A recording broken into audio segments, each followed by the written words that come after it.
மணியன் ஐயா அவர்களை விழா சிறப்புரையாற்ற அன்போடு அழைக்கிறோம். அன்பிற்கினிய கதிரவன் மெட்ரிகுலேஷன் ஹையர் செகண்டரி ஸ்கூல் ஆண்டு விழாவிற்கு தலைமை பொறுப்பை ஏற்றிருக்கின்ற போற்றுதலுக்குரிய பெரியவர் ஐயா கதிரவன் பழனிசாமி அவர்களே, என் இதய நேசிப்புக்குரிய இனிய நண்பரும்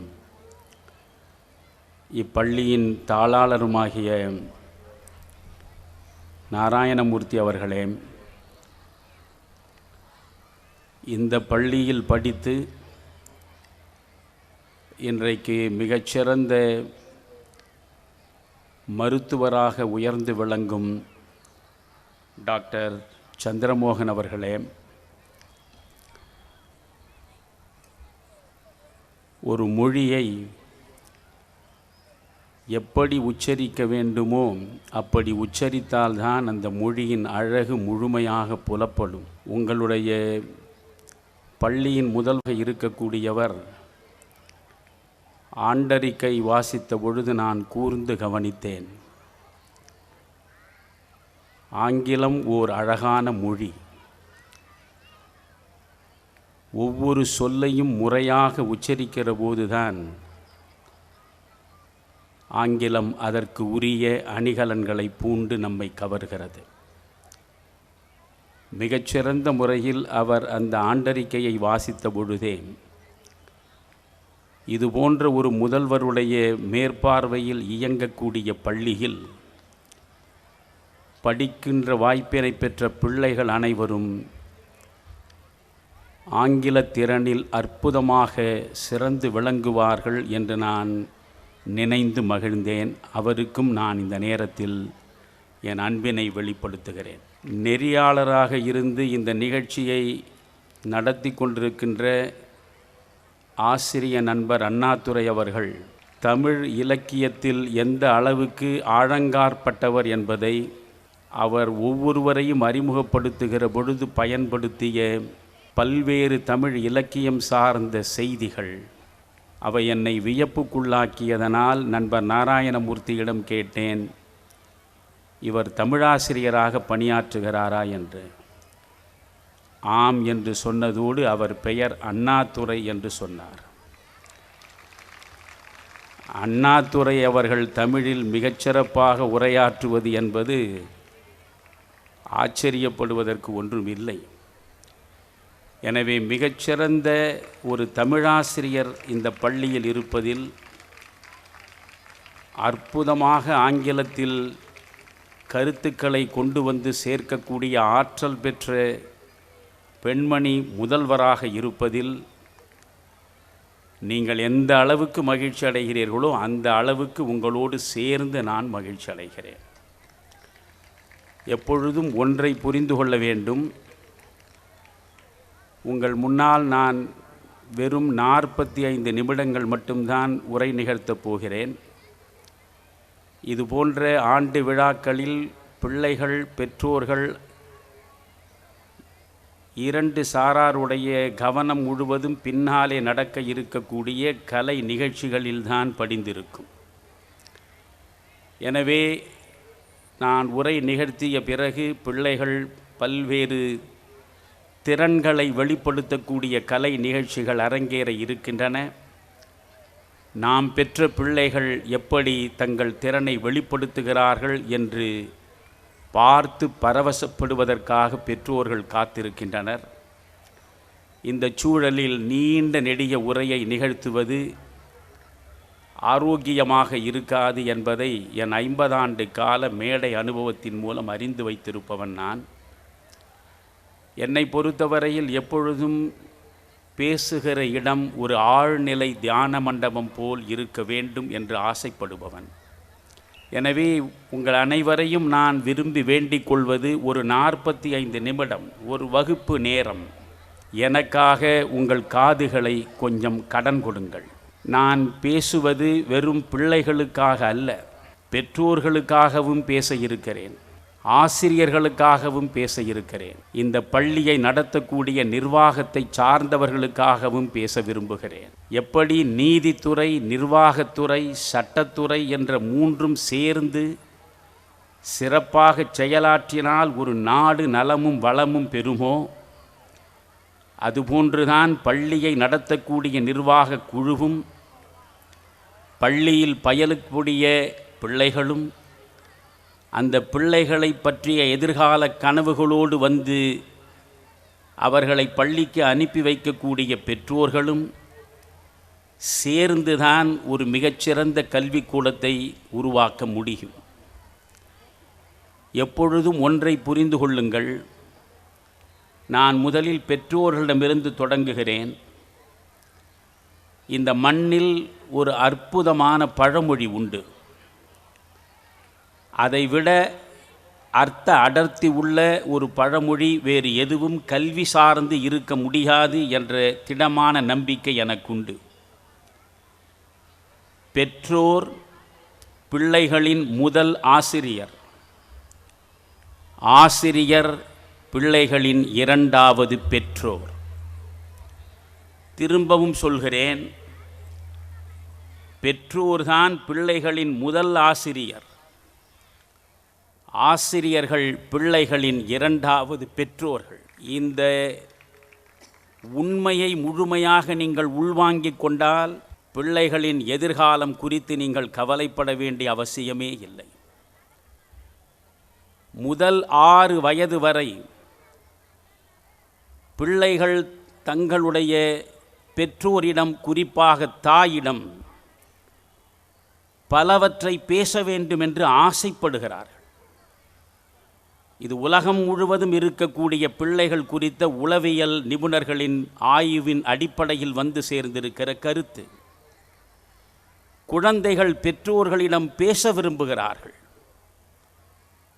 பெற்றோர் பாசத்தை பொழிவதோடு மட்டும் நின்று விடாமல் குழந்தைகளோடு அன்றாடம் பேச வேண்டும். பேசுவதற்கு நேரத்தை ஒதுக்க வேண்டும். குழந்தைகளை மடியிலே கிடத்தி அவர்கள் சொல்லக்கூடிய கருத்துக்களையெல்லாம் உலகமே இதுவரை கண்டறியாத உயர்ந்த கருத்துக்களைப் போல நீங்கள் பாவித்து அவற்றை செவிமடுப்பதில் நீங்கள் உங்கள் மகிழ்ச்சியை முகங்களின் மூலமாக வெளிப்படுத்தி அவர்களோடு நீங்கள் ஒரு குழந்தையாக மாறுகிற போதுதான் ஒரு குழந்தையின் குழந்தை பருவம் அழகான இலக்கை நோக்கி நடக்கத் தொடங்குகிறது. எனவே பெற்றோர் பள்ளிக்கூடத்திற்கு நாம் பிள்ளைகளை அனுப்பிவிட்டோம், ஆசிரியர்கள் பார்த்து கொள்வார்கள், இந்த பிள்ளைகள் குறித்து, அவர்கள் எதிர்காலம் குறித்து நாம் கவலைப்பட வேண்டியதில்லை என்ற நினைப்பு உங்களுக்கு நிச்சயம் இருக்கக்கூடாது. குறிப்பாக 11 வயது வரை பிள்ளைகள் பெற்றோர்களை மட்டும்தான் சார்ந்திருக்கிறார்கள். பெற்றோர்களை அவர்கள் முழுமையாக பின்பற்றுகிறார்கள். நீங்கள் எதை சொல்கிறீர்கள் என்பதை அவர்கள் உள்வாங்குகிறார்கள். நீங்கள் எதை செய்கிறீர்கள் என்பதை விழிகளாலே அளக்கிறார்கள். உங்களைப் போல் உருவாக வேண்டும் என்ற ஆசையோடு உங்களை பின்பற்றுகிறார்கள். எனவே ஒரு நல்ல பிள்ளை உருவாகக்கூடிய இடம் தாயின் கருவறை. அதற்கு பிறகுதான் பள்ளியில் உள்ள வகுப்பறை. தாயின் கருவறையிலே இருந்து பிள்ளையின் எதிர்காலம் உருவாகிறது என்பதை ஒவ்வொரு தாயும் உணர வேண்டும். நபிகளார் அவர்கள் சொல்லியிருக்கிற ஒரு வாசகம் மிகவும் அர்த்தம் செறிந்தது.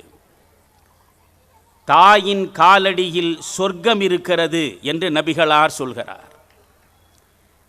மேலெழுந்த வாரியாக நாம் அதை எப்படி புரிந்து கொள்கிறோம் தெரியுமா?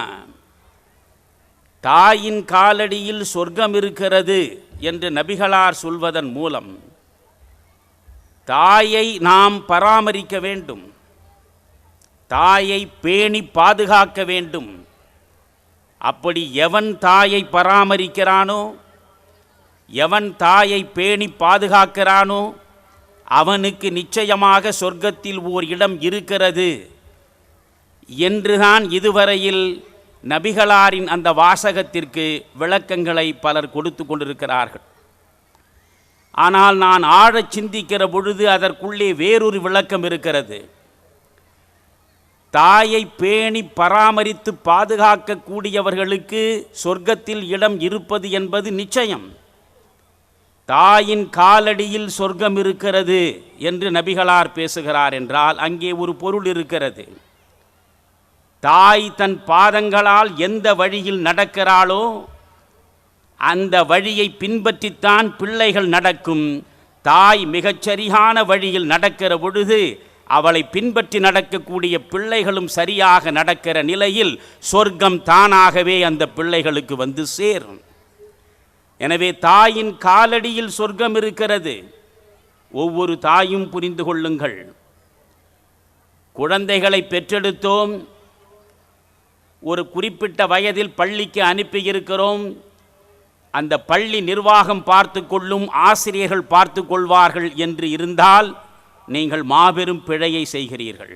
பிள்ளைகளை பேணி பராமரிப்பது என்பது மூவரும் சேர்ந்து செய்ய வேண்டியது. அதில் மிக முக்கியமான கடமை 11 வயது வரை அந்த பிள்ளையை செதுக்கி சிற்பமாக்க வேண்டிய பொறுப்பு பெற்றோர்களுக்கு மட்டும்தான் இருக்கிறது. எனவே உங்கள் குழந்தைகளின் மீது நீங்கள் அன்பை செலுத்துங்கள். அவர்களோடு பேச பழகுங்கள். முதலில் பேச பழகுங்கள்.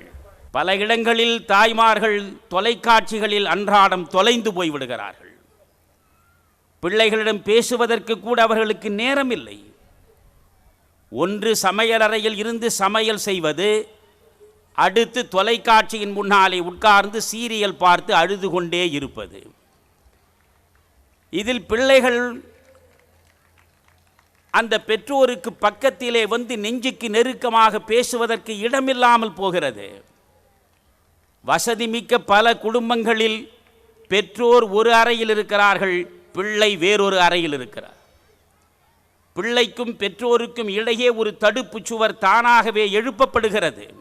வேறு ஒரு அறையில் தனியாக இருக்கக்கூடிய பிள்ளையின் கவனம் சிதைவதற்கு இந்த நுகர்பொருள் கலாச்சார சூழலில் எத்தனையோ விஷயங்கள் இருக்கின்றன. எனவே தங்களுடைய பிள்ளைகளை கூடுமானவரை தனியாக இருக்க அனுமதிக்காதீர்கள். அவர்களை தனிமைப்படுத்தாதீர்கள். எப்பொழுதும் உங்கள் அன்பு கரங்களாலே அரவணைத்து ஆற தழுவிக் கொள்ளுங்கள். உங்கள் பார்வையிலேயே உங்கள் பிள்ளைகள் இருக்க வேண்டும் என்று யோசியுங்கள். மந்தையை மேய்க்கக்கூடிய மேய்ப்பன் எங்கிருந்தாலும் அவனுடைய கவனம், அவனுடைய கண்காணிப்பு முழுவதும் அந்த மேயக்கூடிய மந்தையின் மீது தான் இருக்கும். அந்த மந்தை கூட்டத்திலே இருந்து ஒரு ஆடு தனித்து சிதறி ஒதுங்கினாலும் விலகினாலும் இங்கிருந்தே அவனால் கண்டுபிடித்து மீண்டும் அதை கொண்டு வந்து மந்தையோடு சேர்த்துவிட முடியும்.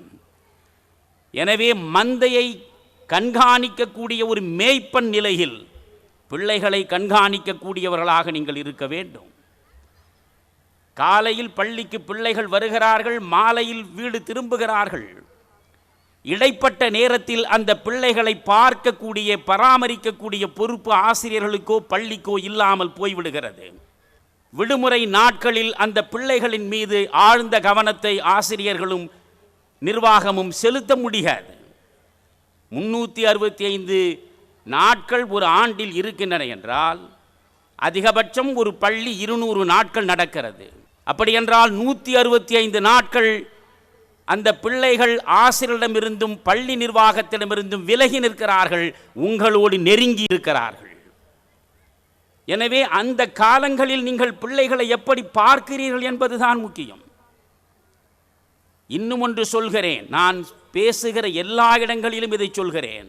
கலீல் ஜிப்ரான் ப்ராஃபட் என்ற ஒரு அற்புதமான படைப்பை ஆங்கில இலக்கிய உலகத்திற்கு வழங்கி இருக்கிறார். அவர் ஒரு லெபனானில் பிறந்தவர். அந்த லெபனானின் செடார் தோட்டங்களுக்கு இடையே வலம் வந்தவர். ஆனால் நீண்ட நெடுங்காலம் அமெரிக்காவிலேயே வாழ்ந்தவர். அவர் கொடுத்ததுதான் ப்ராஃபட். இன்றைக்கு பிள்ளைகள் நீங்கள் அத்துணை பேரும் ஆங்கில வழியில் கல்வி கற்கிறீர்கள். நிச்சயம் நீங்கள் ஒவ்வொருவரும் ப்ராஃபட் படிக்க வேண்டும். அது ஒன்றும் பெரிய மகாபாரதம் போன்ற புத்தகம் இல்லை, கையடக்கமான ஒரு சின்ன புத்தகம். ஒவ்வொரு தலைப்பிலும் 2 பக்கங்கள் தான் இருக்கும். அந்த நடை, அதில் உள்ள அழகு, நீங்கள் படிக்க படிக்க படிக்க கலீல் ஜிப்ரானோடு நீங்கள் கலந்து கரைந்து விடுவீர்கள். அந்த ப்ராஃபட் என்ற புத்தகத்தை நீங்கள் தயவு செய்து உங்கள் பிள்ளைகளுக்கு தேடி வாங்கி கொடுக்க வேண்டும். குறிப்பாக 10ஆம் வகுப்பு, 11ஆம் வகுப்பு, 12ஆம் வகுப்பு ஆங்கில வழியில் கல்வியை பெறக்கூடிய பிள்ளைகளுக்கு நான் அழுத்தமாக பரிந்துரை செய்கிறேன். நீங்கள் ப்ராஃபட்டை உங்கள் கையிலே வைத்திருங்கள். நீங்கள் எதை படிக்கிறீர்கள் என்பதை பொறுத்துத்தான் உங்கள் சிந்தனைகள் செழுமையடைகின்றன. எனவே படிக்க வேண்டிய புத்தகங்களை பரிந்துரைப்பது என்னுடைய கடமை. அந்த ப்ராஃபட்டில் பெற்றோர்களுக்கு அவன் சொல்லுகிற ஒரு வரிதான் மிக முக்கியமானது. எப்பொழுதுமே பெற்றோரிடம் ஒரு பழக்கம் இருக்கிறது. என்ன? நான் அடைய முடியாததை என் பிள்ளை அடைந்தாக வேண்டும். நான் ஒரு பெரிய மருத்துவராக சந்திரமோகனை போல ஆக வேண்டும் என்று கனவு கண்டேன். ஆக முடியவில்லை. மகனே, மகளே, நீயாவது ஒரு மருத்துவராக மாறி என் கனவை நனவாக்க வேண்டும். இப்படி நான் என்னுடைய இளம் பருவத்தில் கண்ட கனவு நனவாகாத நிலையில், என் ஆசைகள் அனைத்தும் நிராசைகளாக முடிந்துவிட்ட சூழலில், அந்த கனவையும் அந்த ஆசையையும் அந்த விருப்பத்தையும் என் பிள்ளையின் மீது திணிப்பதை விட மோசமான வன்முறை வேறு எதுவுமே கிடையாது.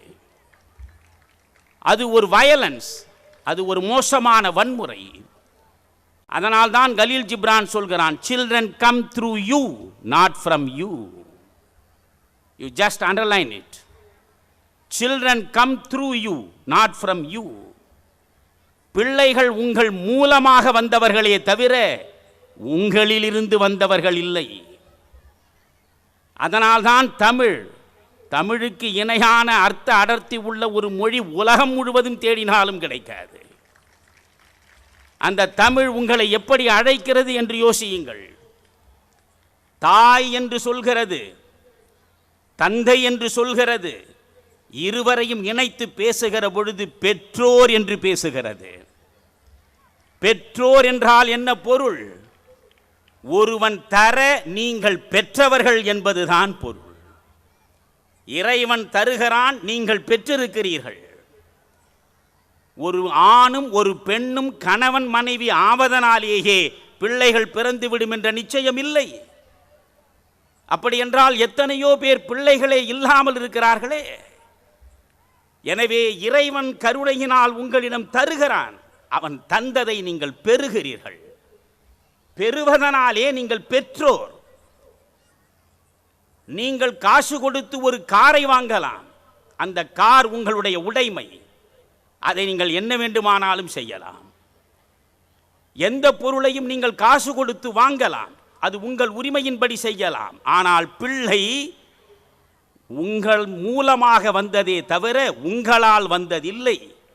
அதனால் கலீல் ஜிப்ரான் சொல்கிறான், பெற்றோர்களே, இறைவன் தர பெற்றவர்கள் நீங்கள். உங்கள் கனவுகளை பிள்ளைகளின் மீது திணிக்காதீர்கள். உங்கள் ஆசைகளை பிள்ளைகளின் மீது சுமத்தாதீர்கள். ஆனால் அந்த பிள்ளைகளிடம் நீங்கள் எதை கொடுக்க வேண்டும் தெரியுமா? உங்கள் அன்பை கொடுங்கள். உங்களுடைய அன்பை கொடுங்கள், பாசத்தை கொடுங்கள், பரிவை கொடுங்கள். ஆனால் உங்கள் கனவை அந்த பிள்ளைகளிடம் கொடுத்து விடாதீர்கள். ஒவ்வொரு பிள்ளையும் ஒரு தனி உலகம். ஆசிரியர்களுக்கு நான் சொல்ல விரும்புவது அதுதான். ஆசிரியர்களை பொறுத்தவரையில் அவர்கள் இரண்டாவது பெற்றோர் என்று பேசுகிற தமிழ். 40 பிள்ளைகள் ஒரு வகுப்பறையிலே அமர்ந்திருக்கிறார்கள் என்றால் அந்த 40 பிள்ளைகளுக்கு முன்னாலே வந்து நிற்கக்கூடிய ஆசிரியர் 40 பிள்ளைகளையும் தான் பெறாத பிள்ளைகளாக பாவிக்க பழக வேண்டும். தான் பெற்ற பிள்ளையை உயர்ந்த நிலைக்கு செல்வதற்கு எவ்வளவு முயற்சிகளை அவர் மேற்கொள்வாரோ அதை விட 100 மடங்கு கூடுதலான முயற்சியை தன்னிடம் ஒப்படைக்கப்பட்ட பிள்ளைகளுக்கு அவர் செலுத்த வேண்டும். எனவே அவர் பெற்றோர் நிலையிலே தான் இருக்க வேண்டும். ஒரு பெண் பிள்ளையை பார்க்கிற பொழுது அவர் தந்தையாக வேண்டும். ஒரு ஆண் பிள்ளையை பார்க்கிற பொழுது தாயாக வேண்டும். ஒரு ஆசிரியனுக்கும் ஒரு மாணவ மாணவியருக்கும் இடைவெளியே இருக்கக்கூடாது. வகுப்பறை என்பது ஒரு சொர்க்க பூமியாக திகழ வேண்டும். இதையெல்லாம் நான் ஏன் சொல்கிறேன் என்றால், என் வாழ்வில் 24 ஆண்டுகள் நான் ஆசிரியனாகவே இருந்தவன். அதனால் இந்த ஆசிரியர்களுக்கு சொல்வதற்கு நிறைய செய்திகள் இருக்கின்றன. என்னுடைய வகுப்பறையில் வரக்கூடிய பிள்ளைகள் எப்பொழுது ஆசிரியர் வருவார் என்று காத்திருப்பார்கள். காரணம், அந்த பிள்ளைகளை ஒருபொழுதும் நான் வன்மையான வார்த்தைகளால் பேசியது கிடையாது.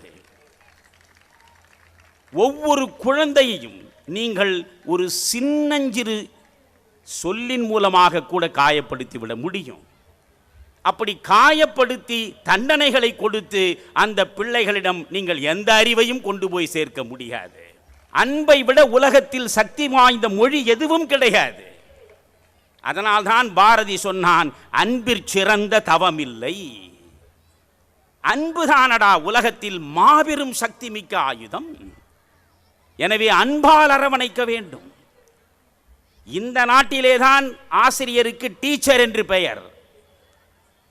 வளர்ந்து இருக்கிற உலகத்தின் வேறு எந்த நாட்டிலும் நீங்கள் சென்றால், அமெரிக்காவிலோ ஐரோப்பாவிலோ மற்ற நாடுகளிலோ ஆசிரியரை டீச்சர் என்று அழைப்பதே கிடையாது. ஆசிரியர் யார்? அவர் டீச்சர் அல்ல, he is a felicitator. அவர் உங்களுக்கு கற்றுக் கொடுப்பவர் அல்ல, உங்களை நெறிப்படுத்துபவர், உங்களுக்கு வழிகாட்டுபவர், உங்களுக்கு வழியை ஏற்படுத்தி கொடுப்பவர். ஒரு நல்ல ஆசிரியர் வழிகாட்டுபவராக மட்டும் இருக்கக்கூடாது, வழியை ஏற்படுத்தி கொடுக்கக்கூடியவராகவும் இருக்க வேண்டும். இதுதான் நல்ல வழி என்று ஏற்படுத்தி அந்த வழியை காட்டி அதில் அவர் நெறிப்படுத்த வேண்டும். ஒரு வகுப்பறையில் 45 நிமிடம் அல்லது 1 மணி நேரம் ஒரு வகுப்பு என்றால் ஒரு ஆசிரியர் தொடர்ந்து பேசிக்கொண்டே இருக்கக்கூடாது. 45 நிமிட நேர வகுப்பில் மாணவ மாணவியரிடம் எந்த கேள்வியையும் கேட்காமல் ஒரு ஆசிரியர் தொடர்ந்து பேசிக்கொண்டே இருந்தால் he is not fit to be a teacher. அவர் ஆசிரியராக இருப்பதற்கே தகுதியற்றவர். பிள்ளைகளிடம் என்ன செய்ய வேண்டும்? பிள்ளைகளிடம் கேள்விகளின் மூலமாகத்தான் அறிவை தூண்ட வேண்டும். பிள்ளைகளுடைய கற்பனை ஆற்றலை நீங்கள் பெருக்கெடுத்து ஓடச் செய்ய வேண்டும். ஆசிரியனாக இருப்பவர் அனைத்தும் அறிந்தவர். வந்து படிக்கக்கூடிய பிள்ளைகள் அனைவரும் ஏதும் அறியாதவர்கள் என்ற நினைப்பு உங்களுக்கு வந்துவிட்டால் நீங்கள் உயர்ந்தவராகிறீர்கள், அவர்கள் தாழ்ந்தவராகிறார்கள். உயர்ந்தவருக்கும் தாழ்ந்தவருக்கும் இடையே இடைவெளி நிகழ்ந்து விடுகிறது. அங்கே பாலம் தகர்ந்து விடுகிறது. உங்களுக்குள் பிணைப்பு அற்று விடுகிறது. எனவே ஒவ்வொரு குழந்தையையும் நீங்கள் நெஞ்சுக்கு நெருக்கமாக பாவிக்க வேண்டும். ஒவ்வொரு குழந்தையும் ஒரு உலகம். மிகச்சிறந்த அளவுக்கு படிக்கக்கூடியது என்று ஒரு பெண் பிள்ளையை அல்லது ஒரு ஆண் பிள்ளையை வகுப்பறையிலே உயர்த்தி பேசாதீர்கள்.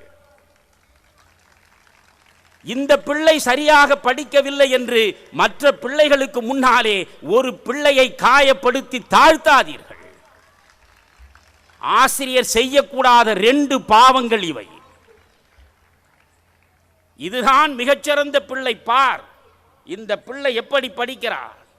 40 பேருக்கும் நான் ஒழுங்காகத்தான் பாடம் நடத்துகிறேன், ஒரே மாதிரி தான் பாடம் நடத்துகிறேன். ஆனால் இந்த பிள்ளை பெற்றிருக்கக்கூடிய மதிப்பெண்ணை நீ ஏன் பெறவில்லை? இந்த பிள்ளையை நான் வாழ்த்துகிறேன் என்று நீங்கள் சொல்லுகிற போதே அந்த பிள்ளையை நீங்கள் தாழ்த்துகிறீர்கள். எந்த பிள்ளையையும் தாழ்த்தக்கூடாது. உலகத்தில் இறைவனால் படைக்கப்பட்டிருக்கிற எந்த உயிராக இருந்தாலும் நிறைகளால் மட்டுமே நிறைந்து கிடக்கிறது என்று ஒன்றும் கிடையாது. ஒரு குறை ஒரு பிள்ளையிடம் இருக்குமானால் அந்த குறையை சமன்படுத்துகிற ஒரு நிறை அந்த பிள்ளையிடம் இருக்கும் என்பதை புரிந்து கொள்ள வேண்டும். அந்த நிறை எது என்று ஆசிரியர் கண்டெடுக்க வேண்டும். அந்த நிறையை அந்த பிள்ளைக்கு உணர்த்த வேண்டும். அந்த நிறையின் வழி நேர்படுத்த வேண்டும். ஒரு குறையை கண்டுவிட்டு பிள்ளைகளை பொறுத்தவரையில் பெற்றோர்கள் செய்கிற தவறு, ஆசிரியர்கள் செய்கிற தவறு, நிர்வாகம் செய்கிற தவறு, பிள்ளைகளை எப்படி நாம் பார்க்கிறோம்? மார்க் மேக்கிங் மெஷினாக பார்க்கிறோம். Mark making machine. மதிப்பெண்களை பெறுவதற்கான ஒரு எந்திரமாம் பிள்ளைகள். பெற்றோரிடம் நான் காணக்கூடிய மிகப்பெரிய குறை என்ன தெரியுமா?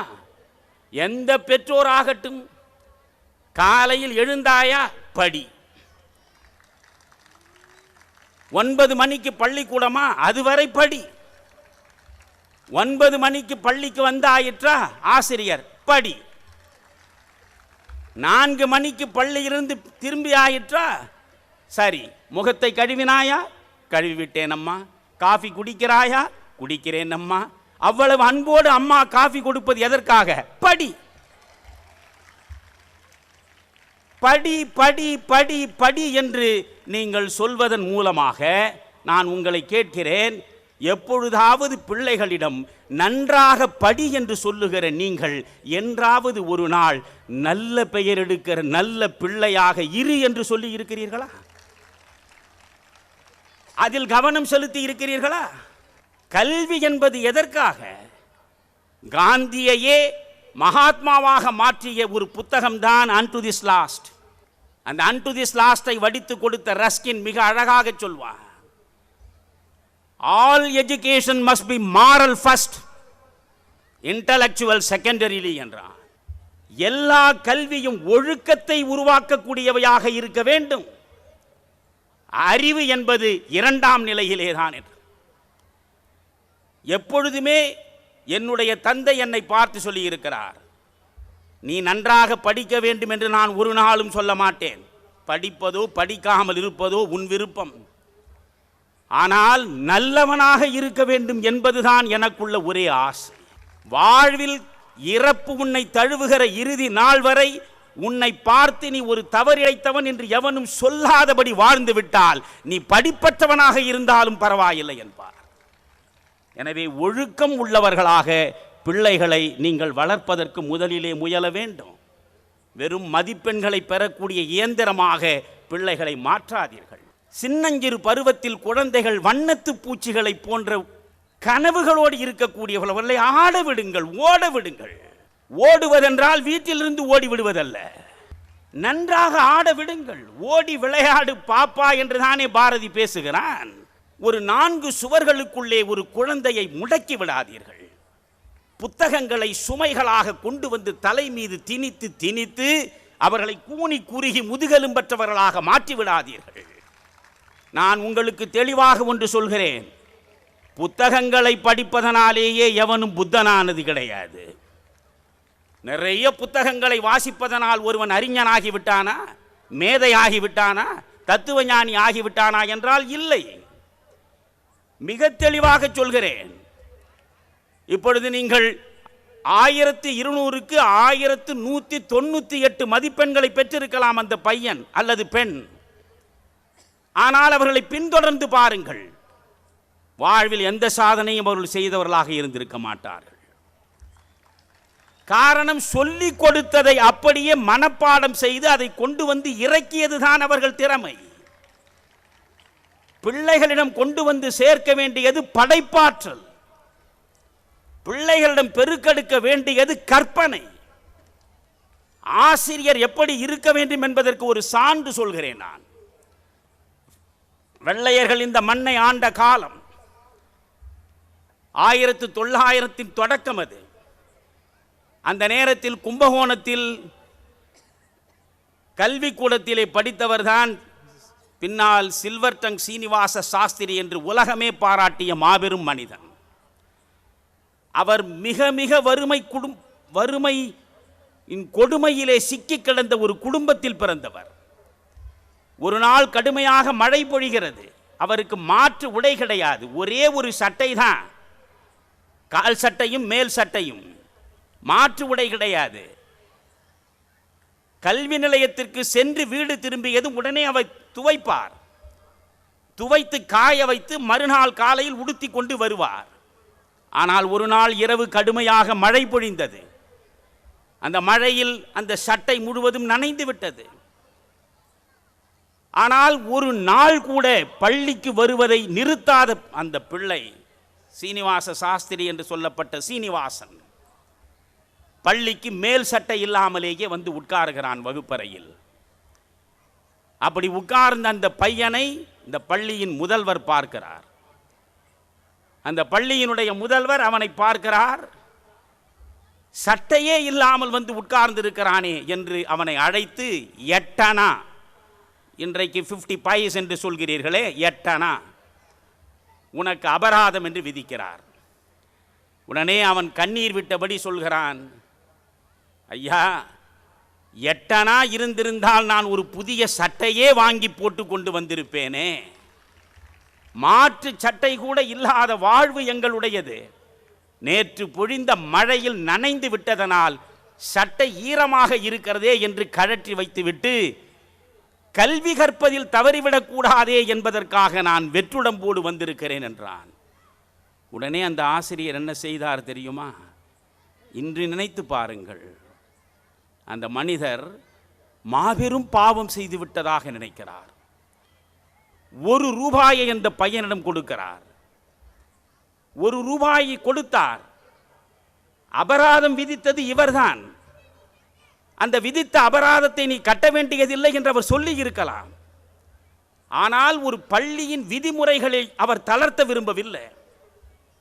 1 ரூபாயை கொடுத்தார். 8 அணாவை நான் சொன்னபடி நீ அபராதமாக கட்டிவிடு, மீதமுள்ள 8 அணாவில் ஒரு புதிய சட்டையை எடுத்துக்கொள் என்று சொன்னார். அதற்கு பிறகு பிள்ளைகளே, ஆசிரியர் எப்படி இருக்க வேண்டும் என்பதற்கு சொல்கிறேன். அந்த ஆசிரியர் தேவாலயத்திற்கு சென்று கர்த்தரின் முன்னாலே மண்டியிட்டு, ஒரு சட்டை கூட இல்லாத ஒரு பிள்ளையினுடைய ஏழ்மையை அறியாமல் அவனுக்கு நான் அபராதம் விதித்ததற்கு, அந்த பாவத்திற்கு கர்த்தரே எனக்கு மன்னிப்பு வழங்க வேண்டும் என்று நெஞ்சம் உருக வேண்டுகிறார். அந்த பிள்ளைதான் படித்து முடித்து, இன்றைக்கு உங்கள் முதல்வர் அழகாக ஆங்கிலத்தை உச்சரித்து உரை நிகழ்த்தினார் என்று சொன்னேனே, சில்வர்டங் சீனிவாச சாஸ்திரியை போல ஒரு வெள்ளைக்காரனால் கூட அந்த அளவுக்கு ஆங்கிலம் பேச முடியாது என்ற நிலைக்கு உயர்ந்தவர் அவர். மகாத்மா காந்தி தான் எழுதக்கூடிய கட்டுரைகளில் எழுத்து பிழை இருக்கிறதா, வாக்கிய பிழை இருக்கிறதா என்று இந்த சில்வர்டங் சீனிவாச சாஸ்திரியிடம் கொடுத்து பார்ப்பார் என்றால் சாஸ்திரியின் மேன்மையை புரிந்து கொள்ளுங்கள். அந்த சாஸ்திரி 1931 லண்டனில் நடந்த வட்டமேசை மாநாட்டில் பங்கேற்பதற்கு செல்கிறார்.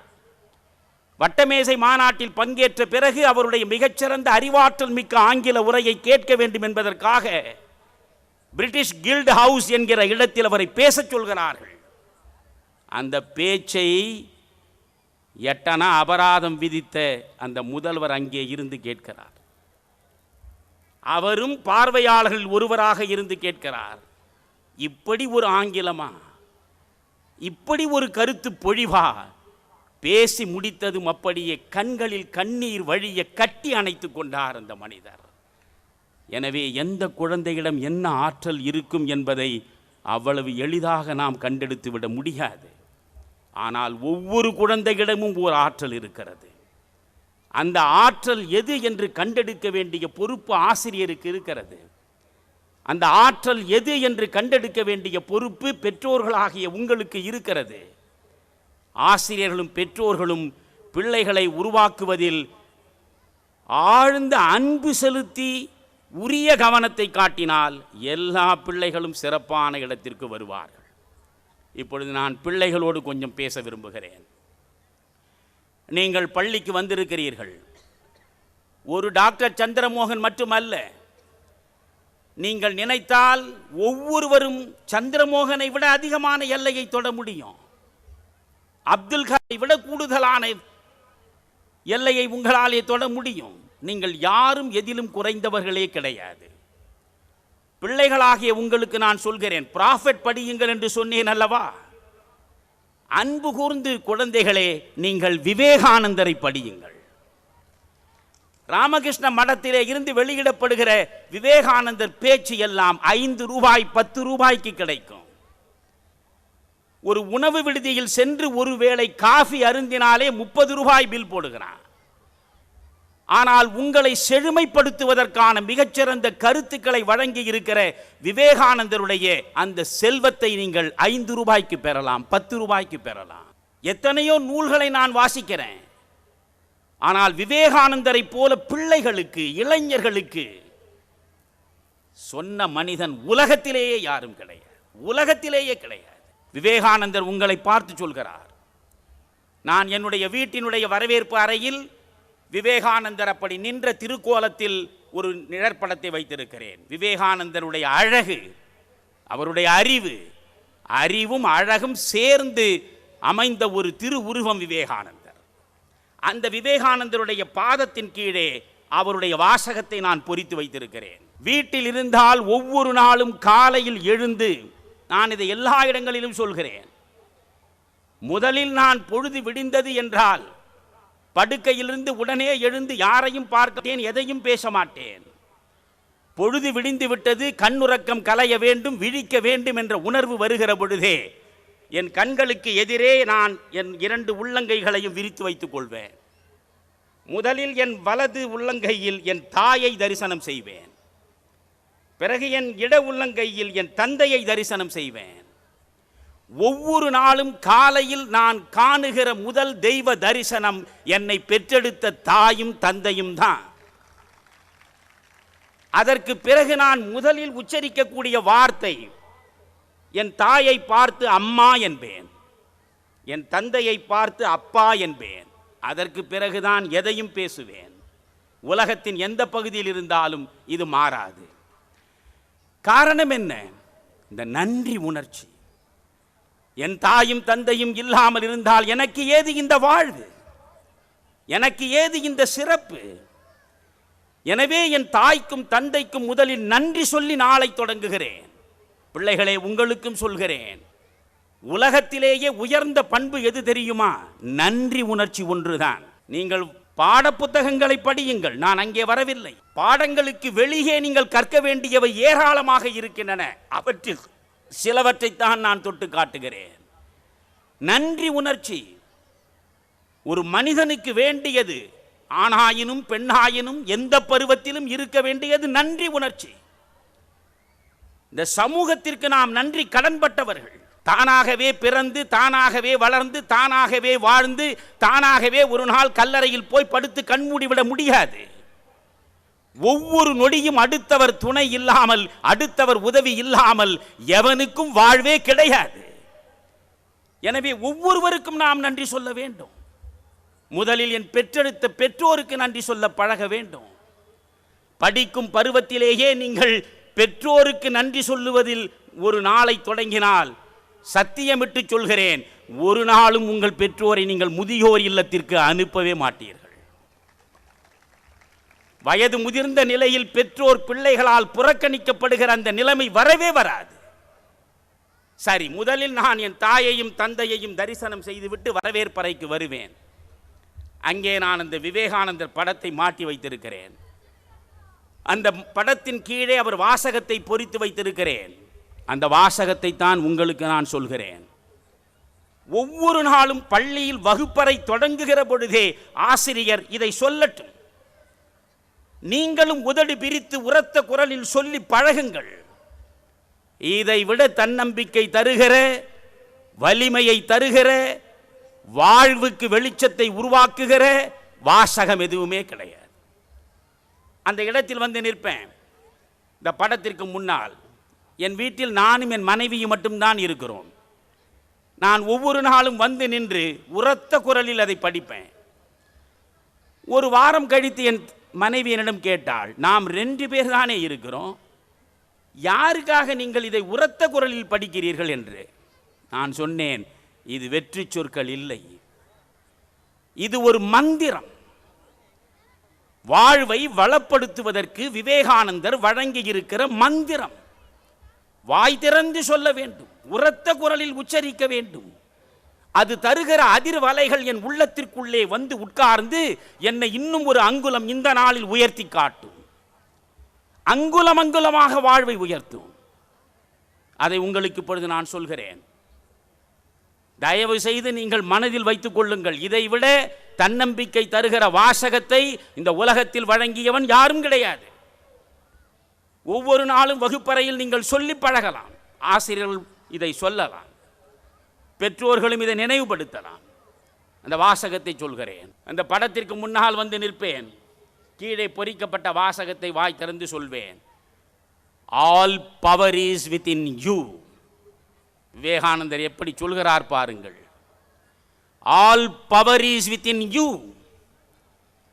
நான் ஒரு ஏழைக்கு மகனாக பிறந்து விட்டேனே, என்னால் மிகப்பெரிய சாதனைகளை செய்ய முடியுமா? நான் படிப்பறியாத பெற்றோர்களுக்கு மகனாக பிறந்து விட்டேனே, என்னால் மிகப்பெரிய உயர்வை அடைய முடியுமா? ஒரு செப்பு காசுக்கும் வழியற்ற குடும்பத்தில் கூரை குடிசையின் கீழே வாழுகிற தாய்க்கும் தந்தைக்கும் மகளாக பிறந்திருக்கிறேனே, சரித்திர சாதனைகளை என்னால் நிகழ்த்த முடியுமா? ஊனமுற்ற நிலையிலே இறைவன் என்னை படைத்து விட்டானே, ஒழுங்காக நடக்க முடியவில்லையே, நான் சாதிக்க முடியுமா? சிறப்பாக செயற்படுகிறார் போல் என் உடல் அமைப்பு இல்லையே, நான் சாதிக்க முடியுமா? என்றெல்லாம் முடங்கி விடுகிற ஒவ்வொருவரையும் பார்த்து விவேகானந்தர் சொல்கிறார், all power is within you. நீ சாதாரண பிறவி அல்ல. உன்னை இறைவன் களிமண்ணாக கொண்டு வந்து இந்த பூமியில் சேர்க்கவில்லை. நீ யார்? எல்லா சக்திகளும் உள்ளவன், எல்லா ஆற்றல்களும் உள்ளவள். All power is within you. You can do anything and everything.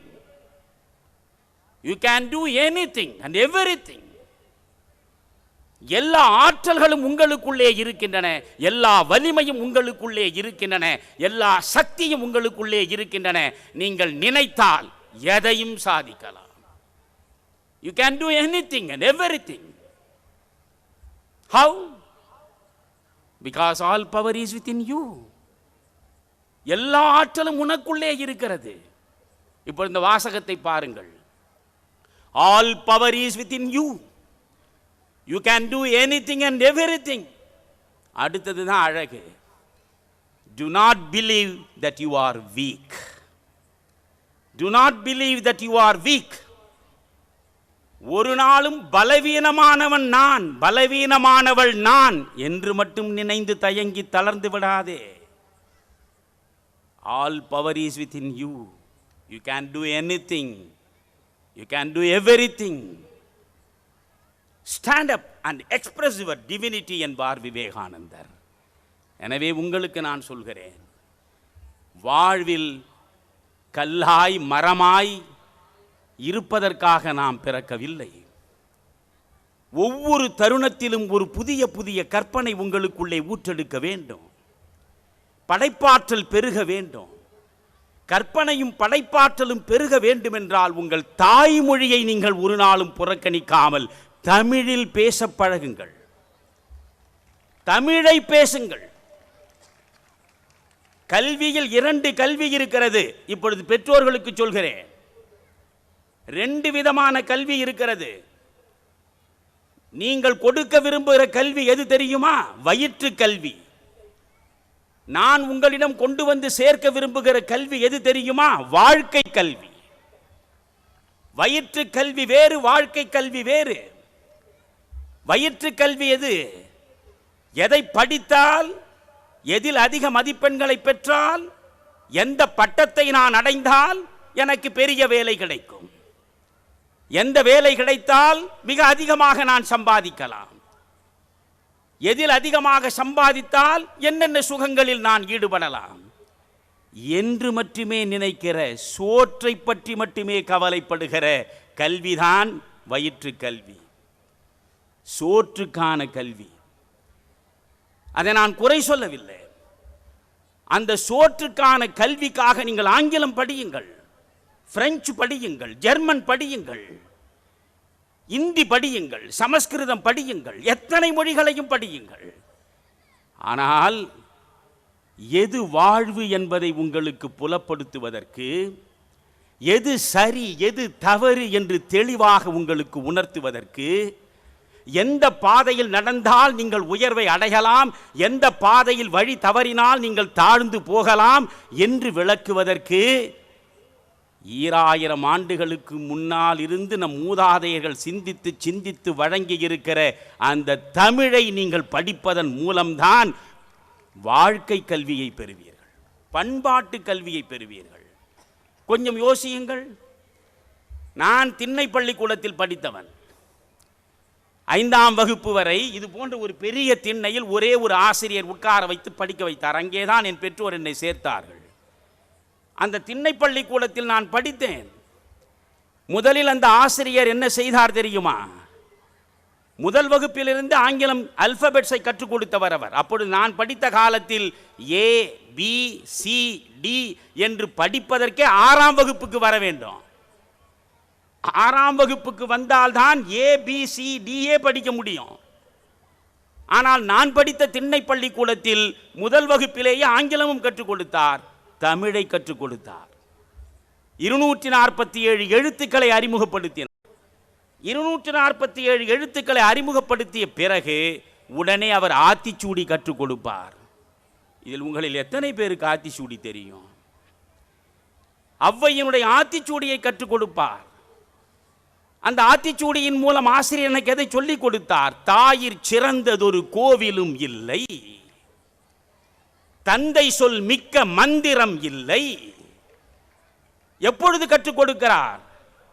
என் 5 வயதில். எழுதப்படாத பலகையாக என் இருதயம் இருக்கிற பொழுது அந்த இருதயத்தில் இந்த ஆசிரியர் எழுதுகிறார், தாயிற் சிறந்ததொரு கோவிலும் இல்லை, தந்தை சொல் மிக்க மந்திரம் இல்லை. அதனால்தான் இந்த தாயையும் தந்தையையும் நான் தெய்வமாக போற்றுகிறேன். இதுவே நீங்கள் பள்ளியில் ஆங்கில பள்ளிக்கு செல்கிறீர்கள், உங்களுக்கு ரைம் சொல்லிக் கொடுப்பார்கள். உங்களுக்கு சொல்லிக் கொடுக்கிற rhymes twinkle twinkle little star, how I wonder what you are படிக்கிறீர்களே, அதன் மூலம் எந்த மாறல், எந்த ஒழுக்கம், எந்த அறம் உங்களால் அறியப்படுகிறது? யோசித்து சொல்லுங்கள். மழை எப்பொழுது வரும் என்று தவம் இருக்கிற பூமி இது. இங்கே பிள்ளைகளை உட்கார வைத்து ரெயின் ரெயின் கோ அவே, ரெயின் ரெயின் கோ அவே, போய் வா மழையே என்று வழி அனுப்புகிறோம். ஆனால் நான் ஆங்கிலத்திற்கு எதிரி அல்ல. நான் மீண்டும் சொல்கிறேன், ஜெர்மானியத்தின் மிகப்பெரிய தத்துவ ஞானி, மிகப்பெரிய படைப்பாளி கதேவை நான் எப்படி அறிந்து கொண்டேன்? ஜெர்மனி படித்தா. பிரெஞ்சில் மிக அற்புதமான நவீனம், மிக அற்புதமான படைப்பு லே மிசரபிள்ஸ், அதை எழுதியவன் விக்டர் ஈகோ. இதை நான் பிரெஞ்சு படித்து அறிந்து கொண்டேனா? எல்லாவற்றையும் ஆங்கிலத்தில் படித்து அறிந்து கொள்கிறேன். உலகம் முழுவதும் பரவி கிடக்கக்கூடிய பல்வேறு மொழிகளில் உள்ள அத்தனை சிறந்த படைப்புகளையும் சிறந்த கருத்துக்களையும் ஆங்கிலத்தை மட்டும் நீங்கள் படித்து விட்டால் போதும், அனைத்தையும் நீங்கள் படித்து விடலாம். எனவே நீங்கள் ஆங்கிலம் படியுங்கள். அதற்காக தாய்மொழியை மறந்து விடாதீர்கள்.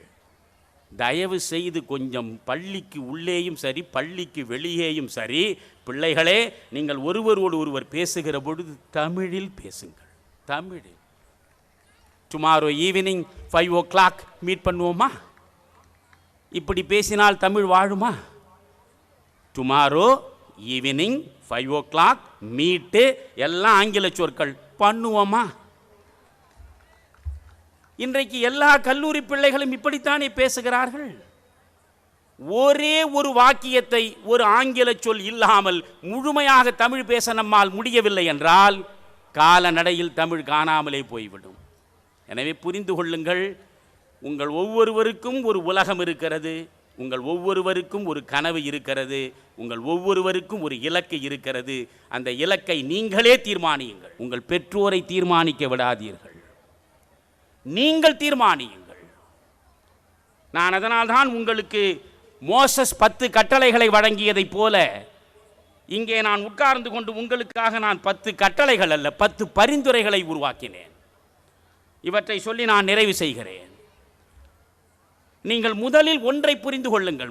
இப்பொழுது நான் சொல்கிற இந்த 10 பரிந்துரைகள், these are all only suggestions. I don't command you, I just suggest you. 10 பரிந்துரைகள். முதலில், be yourself. be yourself. நீயாக இரு. அடுத்தவரை பார்த்து ஒப்பீடு செய்யாதே. நீயாக இரு. ஒப்பீடு செய்கிற உள்ளம் உனக்கு வந்துவிட்டால் உயர்வே கிடையாது. அதற்கு ஒரு சான்று சொல்கிறேன். காகம் கருப்பாக இருக்கிறது என்பதற்காக ரொம்ப கவலைப்பட்டது. யாரும் நம்மை மதிப்பதில்லையே இந்த கருப்பு நிறம் இருப்பதனால் என்று காகம் கவலைப்பட்டது. நாரையை பார்க்கிற பொழுதெல்லாம் காகத்திற்கு பொறாமை. எவ்வளவு வெள்ளை வெளியேர் என்று நாரை இருக்கிறது, இந்த நாரையை போல் இறைவன் என்னை படைக்காமல் கருப்பு காக்கையாக படைத்து விட்டானே என்று கடவுள் மீதே அது கோபம் கொள்கிறது. ஒரு நாள் அந்த நாரையின் பக்கத்திலே போய், நாரையே, உனக்கு மட்டும் கடவுள் ஆசீர்வாதத்தை வழங்கி இருக்கிறானே, என்ன ஆசீர்வாதம் உனக்கு கிடைக்காதது எனக்கு கிடைத்தது என்று நாரை கேட்டது. என் உடலை பார், கருப்பாக கிடக்கிறேன், யாரும் மதிப்பதில்லை. ஆனால் ஒரு கரும்புள்ளி கூட இல்லாமல் உடல் முழுவதும் வெள்ளை வெளேர் என்று வெண்மேகமே கீழே இறங்கி வந்தது போல் இருக்கிறாயே. உடனே நாரை சொன்னது, கருப்பாக இருப்பது உன் கவலை என்றால் வெறும் வெள்ளையாக இருப்பது என் கவலை என்றது. வெள்ளையாக இருப்பதில் உனக்கு என்ன கவலை? என்ன ஒரே வெள்ளை? கிளியை பார், கிளியை பார், 2 நிறங்களில் எவ்வளவு அழகாக காட்சி தருகிறது. கிளியை பார்க்கிற பொழுதெல்லாம் நான் பொறாமைப்படுகிறேன். உடனே இந்த காகம் கிளியிடம் போனது. கிளியே, நாரையே பொறாமைப்படுகிற அளவுக்கு அழகான தோற்றம் உள்ள கிளியே, ஆண்டவனால் நீ அதிகமாக ஆசீர்வதிக்கப்பட்டிருக்கிறாய். கிளி சொன்னது, என்ன பெரிய தோற்றத்தை பார்த்து விட்டாய், மிஞ்சி மிஞ்சி போனால் 2 வண்ணங்களை மட்டும்தான் உடல் முழுவதும் இந்த இறைவன் எனக்கு வழங்கி இருக்கிறான்.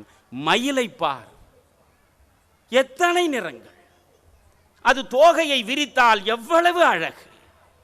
அந்த மயிலை பார்க்கிற பொழுதெல்லாம் நான் பொறாமையில் எரிந்து கரிந்து விடுகிறேன் என்றது. ஆஹா, மயிலல்லவா உலகத்தில் ஆண்டவனால் அதிகமாக ஆசீர்வதிக்கப்பட்ட பிறவி என்று கருதி மயிலை தேடியது. மயிலை தேடி சென்ற காகம் ஒரு ஜூவுக்குள்ளே, ஒரு கூண்டுக்குள் அடைபட்டிருக்கிற மயிலை போய் பார்த்தது. அந்த மயிலுக்கு முன்னாலே போய், மயிலே மயிலே, நீ எவ்வளவு அழகாக இருக்கிறாய், ஆனால் நான் இப்படி கருப்பாக இருக்கிறேனே என்றது. மயில் சொன்னது, கருப்பாக இருப்பதற்காக நீ மகிழ்ச்சி அடை. ஏன் தெரியுமா? இந்த அழகுதான் என்னை கூண்டுக்குள்ளே சிறை வைத்து விட்டது. நீ கருப்பாக இருப்பதனால் சுதந்திரமாக நீ வானம் முழுவதும் சுற்றி வருகிறாய், வேண்டிய இடத்தில் இறங்குகிறாய், வேண்டிய இடத்தில் அமர்கிறாய், வேண்டியதை உண்கிறாய். என்னை பார், இங்கே சிறைப்பட்டிருக்கிறேன். ஒப்பீடு செய்தல் தகாது. ஒவ்வொருவருக்கும் ஒவ்வொன்று இருக்கிறது. இது பல பேர் சொன்னதுதான். அமெரிக்காவிலே வகுப்பறையில் தாமஸ் ஆல்வா எடிசன் அவர் மாணவராக இருக்கிற பொழுது அங்கே ஒரு CEO வருகிறார், கல்வி அதிகாரி. ஒவ்வொரு மாணவனையும் பார்த்து கேட்கிறார், உன்னுடைய வருங்கால கனவு என்ன? உடனே ஒருவன் சொன்னான், அமெரிக்க விடுதலை போரை முன்னின்று நடத்தி வெற்றியை தேடி தந்த ஜார்ஜ் வாஷிங்டனாக வேண்டும் நான். இன்னொரு பையனை கேட்டார், அமெரிக்க சுதந்திர பிரகடனத்தை எழுதுவதில் தன் அறிவு முழுவதையும் வெளிப்படுத்திய ஜெஃபர்சனாக வேண்டும் நான். இன்னொருவனை கேட்டார், அமெரிக்காவையே உலகத்திற்கு கண்டெடுத்து கொடுத்த கொலம்பஸாக வேண்டும் நான் என்றான். எடிசனை பார்த்தார்கள், தாமஸ் ஆல்வா எடிசனை. நீ என்ன ஆக வேண்டும்? நான் எடிசனாகவே இருக்க வேண்டும் என்று தான் விரும்புகிறேன். எடிசனாகவே எல்லா புகழையும் அடைய வேண்டும். அதனால் உங்களுக்கு சொல்கிறேன், பி யுவர் செல்ஃப். நான் ஒவ்வொன்றையும் விளக்குவது என்று எடுத்தால் நேரம் அதிகமாகிவிடும்.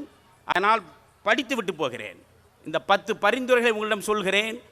முடியுமானால் ஆசிரியர்களோடு நீங்கள் சேர்ந்து இதை பற்றி யோசியுங்கள். யுனெஸ்கோ நிறுவனம் ஒவ்வொரு பிள்ளைக்கும் திறனை வளர்ப்பதற்கு 10 அளவுகோல் வைத்திருக்கிறார். அந்த 10 அளவுகோலில் முதலில் என்ன தெரியுமா? செல்ஃப் ரியலைசேஷன், தன்னை அறிதல். கல்வியின் நோக்கம் என்று விவேகானந்தர் என்ன சொல்கிறார் தெரியுமா? ஒன்று தன்னை அறிதல், இன்னொன்று தன்னை வெளிப்படுத்துதல். நான் யார் என்று முதலில் எனக்கு தெரிய வேண்டும். என் வலிமை என்ன என்று முதலில் எனக்கு புரிய வேண்டும். அதை இந்த உலகத்திற்கு நான் சரியாக வெளிப்படுத்த வேண்டும். அதற்குத்தான் நீங்கள் பெற வந்திருக்கிற கல்வி, வெறும் மதிப்பெண்ணுக்காக அல்ல. எனவே செல்ஃப் ரியலைசேஷன், நான் யார், அதற்கான பரிசோதனை நடக்க வேண்டும். அது 2வது. 3வது, ஐடென்டிஃபை யுவர் நீட்ஸ். உங்களுக்கு உள்ளே நீங்கள் சென்று ஆத்ம சோதனை நடத்தினால்தான் உங்கள் தேவை என்ன என்று உங்களுக்கே தெரியும். எது உங்கள் தேவை என்று முதலில் இனம் காணுங்கள். அந்த தேவையை நிறைவேற்றுவதற்கு நீங்கள் இன்று முதல் புறப்படுங்கள். நான்காவது, செலிப்ரேட் யுவர் பிளெஸிங்ஸ். வெறும் சாபங்களாலேயே உருவாக்கப்பட்ட பிறவி என்று ஒன்றுமே இந்த மண்ணில் கிடையாது. ஒவ்வொருவருக்குள்ளேயும் ஒரு ஆசீர்வாதத்தை ஆண்டவன் வழங்கி இருக்கு. என்னால் மிகச்சிறப்பாக பேனா பிடித்து எழுத முடியும். என்னால் மிகச்சிறப்பாக உலகம் முழுவதும் வலம் வந்து தமிழரிடையே அற்புதமாக உரை நிகழ்த்த முடியும். இது இறைவன் எனக்கு கொடுத்திருக்கக்கூடிய ஆற்றல், எனக்கான வரம் இது. இதை மறந்துவிட்டு நான் எஸ்பி பாலசுப்ரமணியம் மாதிரியும் இயேசுதாஸ் மாதிரியும் பாட வேண்டும் என்று ஆசைப்பட்டிருந்தால் படுகுழியிலே தான் விழுந்திருப்பேன். எது எனக்கான வரம், அதை நான் முதலில் காண வேண்டும், அதை நான் கொண்டாட வேண்டும். Celebrate your blessings. நான்காவது, செலிப்ரேட் யுவர் பிளெஸிங்ஸ். ஐந்தாவது, அக்செப்ட் கிரிட்டிசிசம். உங்களை ஒருவர் விமர்சித்தால் விமர்சன பள்ளத்தில் உடனே விழுந்து விடாதீர்கள். அவன் விமர்சித்ததில் என்ன குறை இருக்கிறது என்று கண்டெடுங்கள். அந்த குறையை களைந்து அதிலே இருந்து வெளியே வருவதற்கு முயன்று பாருங்கள். எனவே அக்செப்ட் கிரிட்டிசிசம். அடுத்து ஆறாவது, don't find fault with others. எப்பொழுதும் அடுத்தவரிடம் குறை காணுகிற மனோபாவத்தை முற்றிலுமாக தூக்கி எறிந்து விடுங்கள். யாரிடமும் குறை காணாதீர்கள். குறையை காண்பது என்பது வீட்டுப்புறா வளர்ப்பது மாதிரி. வீட்டுப்புறாவை தூக்கி நீங்கள் வானத்தில் வீசி எறிந்தால் சென்ற புறா எங்கெங்கோ சுற்றிவிட்டு மீண்டும் வீட்டிற்கே வந்து சேரும். நீங்கள் அடுத்தவர்கள் மீது குறைகளை வீசினால் அதே குறைகள் உங்கள் மீது வீசப்படும் என்பதை மறந்து விடார்கள். அதனால் don't find fault with others. அடுத்து ஏழாவது, காம்ப்ளிமெண்ட் அதர்ஸ். Complement others. வாழ்த்த பழகுங்கள். உங்களை விட உங்கள் உடன் பயிலக்கூடிய மாணவன் அல்லது மாணவி 10 மதிப்பெண்கள் கூடுதலாக பெற்றிருந்தால் வாழ்த்து, கங்க்ராச்சுலேஷன், கையை குடுக்கு, கட்டி தழுவு, உன்னை நான் போற்றுகிறேன், இதைவிட இன்னும் கூடுதலாக நீ படிக்க வேண்டும், சாதனை படைக்க வேண்டும் என்று வாழ்த்து.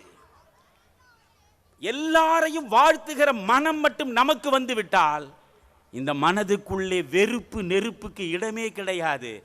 பேதம் கிடையாது, பிளவு கிடையாது, பிணக்கு கிடையாது, பகைமை கிடையாது. உறவுகள் அன்றி வேறு எதுவுமே கிடையாது. உலகத்தையே உறவாக்கி கொள்ளக்கூடியது அனைவரையும் பார்த்து வாழ்த்துவதுதான். எனவே காம்ப்ளிமெண்ட் அதர்ஸ். எட்டாவது, டெவலப் ஹியூமன் ரிலேஷன். மனித உறவுகளை மேம்படுத்த வேண்டும். அதனால்தான் அந்த 10 திறன்களை யுனெஸ்கோ நிறுவனம் சொல்லுகிற பொழுது முதலில் குழந்தைகளுக்கு எப்படி உரையாடுவது என்று கற்றுக்கொடு. எப்படி உரையாடுவது. இரண்டாவது, மற்றவர்களோடு எப்படி உறவாடுவது. உரையாடுவதன் மூலமும் உறவாடுவதின் மூலமும் தான் சமூக மனிதர்களாக நீங்கள் மாற முடியும். கல்வியின் அடிப்படை நோக்கமே உங்கள் அனைவரையும் சமூக மனிதர்களாக மாற்றுவதுதான். அதனால் டெவலப் ஹியூமன் ரிலேஷன்ஸ். 9வது, டைம் மேனேஜ்மெண்ட். Time management. நான் இதில் தான் ஆழ்ந்த பிரஜை உள்ளவன். 1 மணி நேரம் என்னால் சும்மா இருக்க முடியாது. என் மனைவியே சொல்வாள், நான் வீட்டிற்குள்ளே இருந்தால் குறைந்தது 10 மணி நேரம் வாசித்துக் கொண்டே இருப்பேன். நான் வாசிப்பதில் ஓய்வதே கிடையாது. கொஞ்ச நேரம் பிலாசபி படித்துக் கொண்டே இருந்தால் எனக்கான ஓய்வு என்பது அந்த பிலாசபி படிப்பதை நிறுத்திவிட்டு கொஞ்ச நேரம் ரிலிஜியஸ் ஓரியன்டாக என்ன இருக்கிறது அதை படிக்க தொடங்குவேன். இப்படி மாறி மாறி படிப்பேன். 10 மணி நேரத்திற்கு மேல் நான் தொடர்ந்து படித்து கொண்டே இருப்பேன். ஏன் இப்படி படித்து கொண்டே இருக்கிறீர்கள், கொஞ்ச நேரம் இந்த தொலைக்காட்சி பாருங்களேன் என்று என் மனைவி வற்புறுத்தி கொண்டு போய் அமர்த்துவாள். அந்த தொலைக்காட்சி முன்னால் உட்காருகிற 10 நிமிடம் என்னால் முடியாது. ஐயோ, 10 நிமிடம் நம் ஆயுளில் இழந்தால் மீண்டும் பெற முடியாத நேரத்தை இப்பொழுது வீணாக இழந்து கொண்டிருக்கிறோமே. உடனே எழுந்து மறுபடியும் வந்து ஒரு புத்தகத்தை எடுத்துக்கொள்வேன். இப்பொழுது இந்த மேடைக்கு நான் வந்தேன், நீங்கள் இந்த இடத்தில் வந்து உட்கார்ந்தீர்கள். கொஞ்சம் தயவு செய்து யோசித்துக் கொள்ளுங்கள். நீங்களும் யோசியுங்கள், நீங்களும் யோசியுங்கள், எல்லாரும் யோசியுங்கள். இந்த இடத்திற்கு வருகிற பொழுது உங்களுடைய வயது என்ன? இப்பொழுது உங்கள் வயது என்ன? நொடி நொடியாய் நொடி நொடியாய் உங்கள் காலம் உங்களிடமிருந்து கழன்று கொண்டே இருக்கிறது. நொடி நொடியாய் நொடி நொடியாய் வாழ்வு மயானம் நோக்கி நடந்து கொண்டே இருக்கிறது. நமக்கு கிடைத்திருப்பது அற்ப வாழ்வு. 100 வயது வாழ்ந்தால் ஆஹா எவ்வளவு பெரிய வாழ்வு என்று சொல்கிறோமே, 100 வயது வாழ்ந்தால் என்ன? ஒரு ஆண்டுக்கு 365 நாட்கள் என்றால் 100 வயது வாழ்ந்தால் 36,500 நாட்கள் தான் மண்ணுக்கு மேலே. பிறகு மண்ணுக்கு உள்ளே தான். மண்ணில் வந்தவன் மண்ணுக்குள் சென்று சேர வேண்டும் என்பதுதான் பைபிள் மொழி. எனவே நொடி நொடியாய் நம்மை விட்டு கழன்று கொண்டிருக்கக்கூடிய இந்த நிமிடத்தை தயவு செய்து தவற விடாதீர்கள். வீண் அரட்டையில் வெற்று சொற்களில் உங்கள் வாழ்வை பாழாக்காதீர்கள். Time management. விதைப்பதற்கு ஒரு நேரம், அறுவடைக்கு ஒரு நேரம். நீங்கள் விதைக்கிற நேரத்தில் விதைத்தால்தான் அறுக்கிற நேரத்தில் அறுக்க செல்லலாம். எனவே இதை புரிந்து கொள்ளுங்கள். 10வது, எல்லாவற்றிலும் மற்ற 9க்கும் அடித்தளம் எது? டிசிப்ளின். டிசிப்ளின், ஒழுங்கு. வாழ்வே ஒரு ஒழுங்கு அமைதிக்கு உட்பட வேண்டும். சரிகம பதனிசா என்கிற 7, இந்த 7 சுரங்களை வைத்துக்கொண்டு 1000 ராகங்களை பாடலாம். ஆனால் அந்த ராகங்கள் அனைத்தையும் நாம் கேட்க வேண்டும் என்றால் அந்த சுரங்கள் அனைத்தும் ஒரு ஒழுங்குக்குள் வர வேண்டும். அதுதான் ஹார்மனி என்று ஆங்கிலத்திலே சொல்வார்கள். ஒழுங்கமைதி. எல்லாவற்றிலும் ஒரு ஒழுங்கு தவறாமல் நடக்க பழகுங்கள். இந்த 10 பரிந்துரைகளையும் ஏற்றுக்கொள்ளுங்கள். இது குறித்து விரிவாக சிந்தியுங்கள். இதன்படி வாழ பழகுங்கள். வாழ்வே உங்களுக்கு. நண்பர் அண்ணாதுரை உங்களிடம் பேசுகிற பொழுது, இடையில் நெறியாளராக சொல்லுகிற பொழுது ஓஷோ சொன்னதை குறிப்பிட்டார். அவர் பல இடங்களில் என்னுடைய புத்தகங்களில் எவ்வளவு தூரம் அவர் ஆழ்ந்திருக்கிறார், என்னுடைய உரைகள் பலவற்றை எவ்வளவு தூரம் அவர் கேட்டிருக்கிறார் என்பதை அவர் பேசியதன் மூலமாகவே நான் தெளிந்து நெஞ்சம் நெகிழ்ந்து விட்டேன். ஓஷோ சொன்னதைத்தான் அவர் அங்கே சொன்னார். Life is a festival. Life is a festival, you celebrate it. வாழ்வே ஒரு உற்சவம், கொண்டாடுங்கள். நன்றி, வணக்கம்.